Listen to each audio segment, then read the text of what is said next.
Naitwa Pius Okelo Njagi, Chairman ya National Consultative Luo Elders Alliances Kenya. Siku ya leo narudisha asante sana kwa Mwenyezi Mungu ili niongee neno ambapo nitasema mbele ya Mungu, tena mbele ya wazee wenzangu. Ni uchungu mno, ni uchungu kubwa kama nchi yetu ya Kenya inaelekea kwa materemuko. Nani anachochea wa Kenya? Wakikuyu ni wandugu zetu. Wakikuyu ni wandugu zetu. Hatuwezi kurudi nyuma kusema hivyo. Oginga na Kenyatta walikuwa wanakula pamoja. Na saa hii tunaona kama kuna uchochezi, na hiyo uchochezi ndio inatufanya tumekuja tuongee kama jamii moja. Na yule mtu ambao anaongea hatuwezi kusirikiana na Wakikuyu. Hiyo ni yeye. Hiyo ni yeye, sio ya Wajaluo. Nimekata. Nimetoa onyo kali. Yule anaongea mabaya kwa Wakikuyu ni yeye mwenyewe. Wajaluo tuko pamoja na Wakikuyu, tena tutatembea pamoja kama jamii ya Wakenya.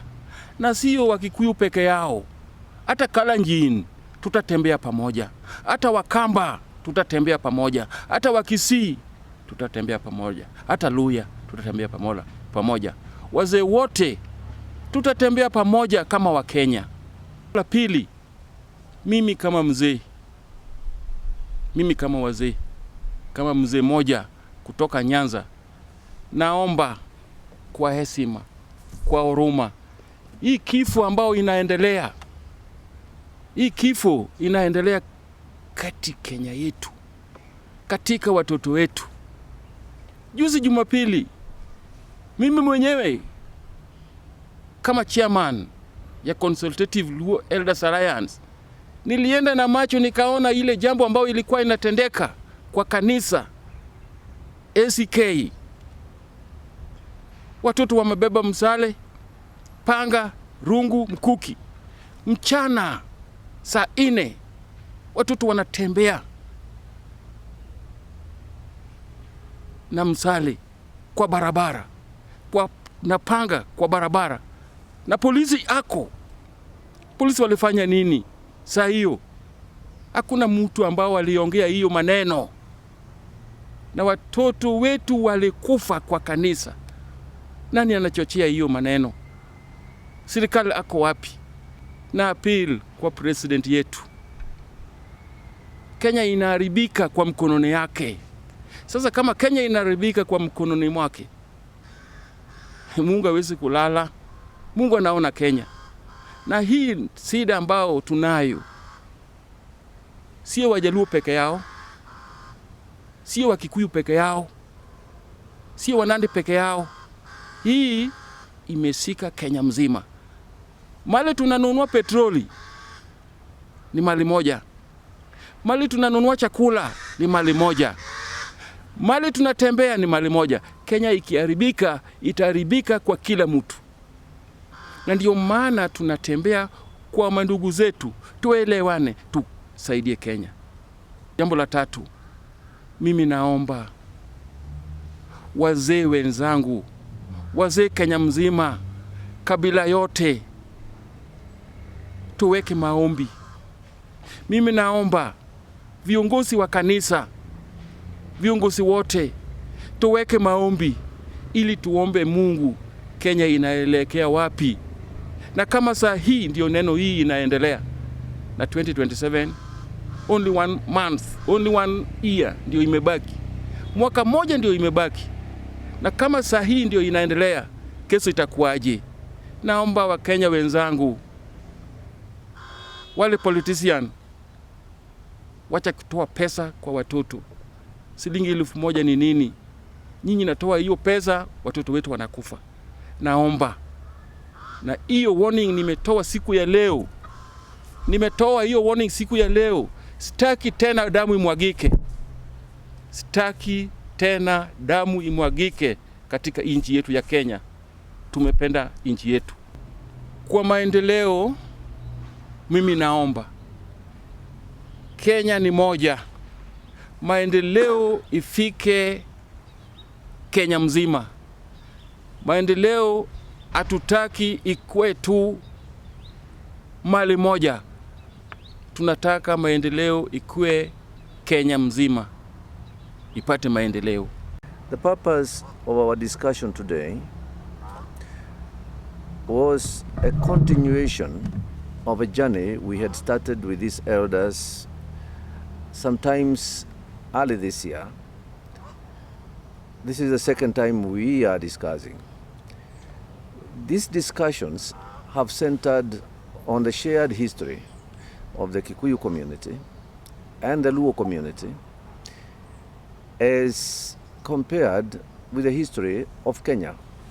These two communities, we have agreed, have had quite a bit of history, and they have influenced a lot of things in Kenya's history.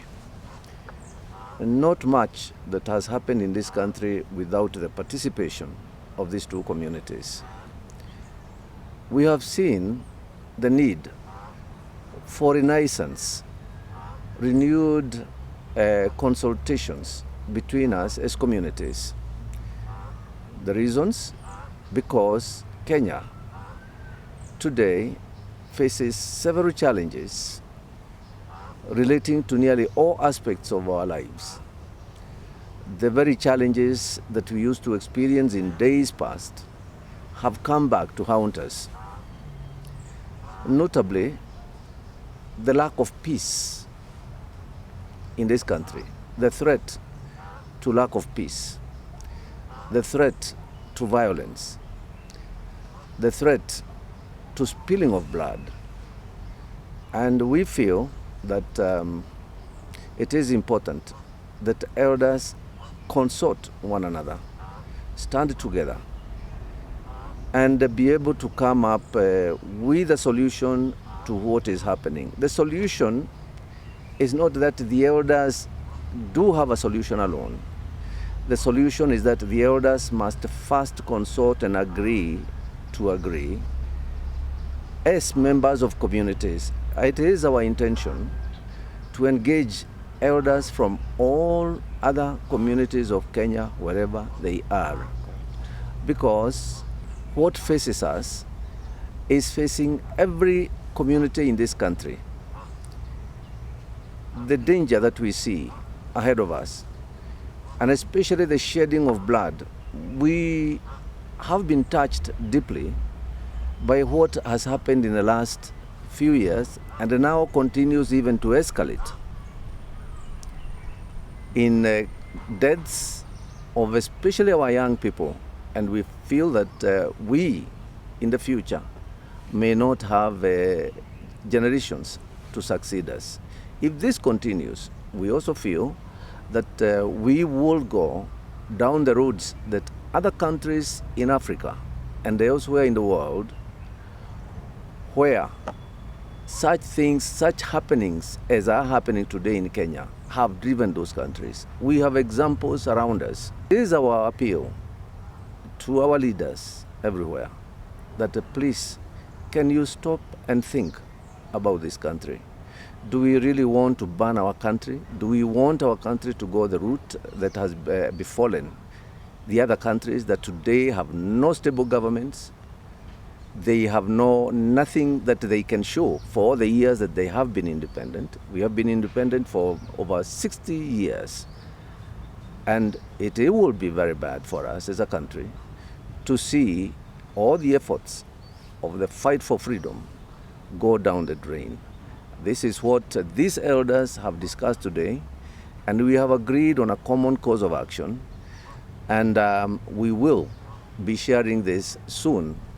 Most importantly is that we have agreed on broader consultations with communities, every other community in this country, so that we can achieve lasting peace and development in Kenya. Jambo la kwanza ambalo tumekubaliana tumekubaliana kwamba umoja wetu na ushirikishano wetu katika uongozi wa Kenya kama wazee wa Luo na wa Kikuyu uendelee kama ulivyokuwa kutoka jadi. Tulionyeshwa hiyo miaka ya zamani na ukoloni na wazee wetu na wahenga wetu, mzee Jomo Kenyatta na mzee Oginga Odinga ndio walianzisha hii uhusiano. Na hii uhusiano uliendelea mpaka siku za kupata uhuru wetu, na hata tukiungana pamoja na jamii zingine za Kenya, Waluo na Wakenya wakawa wanaongoza serikali ya KANU ya kwanza ya Kenya. Tunaona umuhimu wa sisi kama jamii mbili kuwa tunasikizana, tunapendana na tunashauriana katika uongozi wetu wa Kenya. Lakini hapo pia tumekubali, hata tukikubaliana tutashirikisha jamii zingine na wazee wengine wa tabaka mbalimbali za Kenya ndio tuweze kuongea na lugha moja. Jambo la pili ni kusisitiza ama kuleta kilio kwamba sisi hatutosheki kabisa kwa vile damu ya watoto wetu imemwagwa, vile watoto wetu wameuawa, wazazi wana kilio, kila mji na kilio katika nchi. Kama juzi tunajua kuna watu wamekufa huko Nyanza, kuna watu wamekufa hata pale hapa kwetu katika Central Province na pia hata pengine Kenya. Hii mambo ya kuua watoto ikome na isiendelee tena, kwa sababu hawa watoto ndio nchi yetu ya kesho, na tukiimaliza leo hatutakuwa na nchi ya kesho tu. Kuna movement ambayo imetokea inaitwa Gunism, na hii ni ulaghai wa watu ambao wamefundishwa kupora mali ya watu, kupiga watu, kuua watu, lakini wako katika mikononi ya watu ambao wanajulikana ni viongozi wa nchi hii, na ndio wanawafanya kama private army. Na hiyo private army ya Gunism ikiendelea, hii nchi itatokea jambo mbaya sana la vita, na kumekuwa utabiri kwamba tusiposimamisha ama komesha hii maneno, hii Kenya itawaka moto, na itawaka moto ikiwa mikononi yetu. Kwa hivyo tumekana hiyo maneno, na tunauliza serikali ichukue jukumu mara moja kusimamisha hiyo mambo ya Gunism. Sisi tulikuwa huko Haiti, tunajua yale na tuna ujuzi sana wa hiyo Gunism ambao vile inaweza kuharibu nchi na imalize nchi. Zidishisha kusema, na kila mtu katika Kenya sasa anaongea mambo ya Gunism, na lazima tukatae kabisa na tusikubali hii mambo iendelee, kwa sababu itamaliza hii nchi yetu. My names are Hopkins Ogutu. I am the chairman of the Luo Council of Elders, Consultative Alliance chairman, Diaspora. It is another opportunity and a chance that we have come together at the headquarters of the Kikuyu Council of Elders in Ruaka, having come all the way to come and see how we can bring peace in this country, to avoid issues of tribalism and incitement that is all over this country. We are here to condemn the issues of tribalism and the words of incitement that is currently going on in this country. We have come to harmonize the relationship between the Luos and the Kikuyus, so that nothing should come in between us. Nobody should put a wedge between the Kikuyus and the Luos, looking at the origin of the country's leadership. It began and it was among the Kikuyus and the Luos that made sure that this country achieved its independence. We are today. We started this journey some time back in April, and here we are again for further consultations, and we have come up to agree over some of these major issues. One, we have agreed to work together, and our friendship with the Kikuyus is paramount, and nobody should interfere with it, whether in Luo Nyanza, whether in Central Province. We are Mount Kenya and the lake are one. We are united in purpose for this country's peace and stability. We have agreed that the leadership of this country is not a reserve for one community or an individual, but it is for each and every Kenyan has a right to lead this country. But all the same, as we have worked together with this community of the Mount Kenya, there is nothing wrong. We have discussed issues of how we can also benefit from the Kikuyu leadership such that the Nyanza can also do the same and benefit in leadership, because you cannot say you can lead this country without the Kikuyus. You can lead this country without the Luos. No, we have to come together as a team, and we have agreed that we are going to work together and identify a leader that is going to take us forward come the elections of next year, 2027. The insecurity in this country, it is the duty of the intelligence of this country to make sure that the information is gotten beforehand such that danger is never experienced unawares. And we cannot assume concerning the lives and the security of this country. We cannot take it for granted. But we must make sure that we talk and act swiftly when the signs of insecurity is realized in this country. And this is what I'm saying with a lot of emphasis, that there is a lot of laxity concerning our security agents.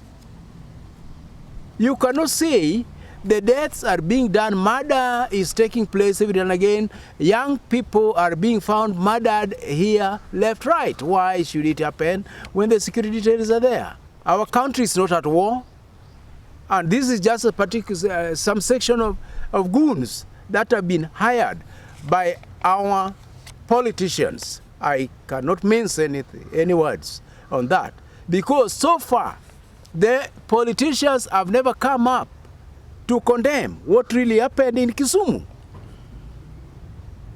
Apart from Bishop Onginjo is talking very bitterly about this, because it is a dismay to see that the country exhibits what we saw last Sunday. And we say, this one must stop. The issue of broad-based, one term, two term, should not expose us to danger. And here comes a point that I'm now emphasizing on this, that's the security details. And especially led by the Interior Principal Secretary. He should come up and explain to the Kenyans and correct the mess that might be engineered by our local politicians. Whether in broad-based or not in broad-based, security of this country and life of each and every individual matters in this country. And I express this very categorically, that our country must be protected. We cannot go the Haiti way. We cannot go the Sudanese way. We cannot go the Congo's way. But we must see that our country is still secure. We emphasize that whatever we have agreed upon, we are coming back again for further consultations, and we are going to give the direction. We are going to identify the leaders that will take us forward to the general election of next year. So this is just our last word for today, and we expect that when we have gotten and identified those who are going to take the mantle, then we will inform and address the nation concerning the leadership that will be coming in.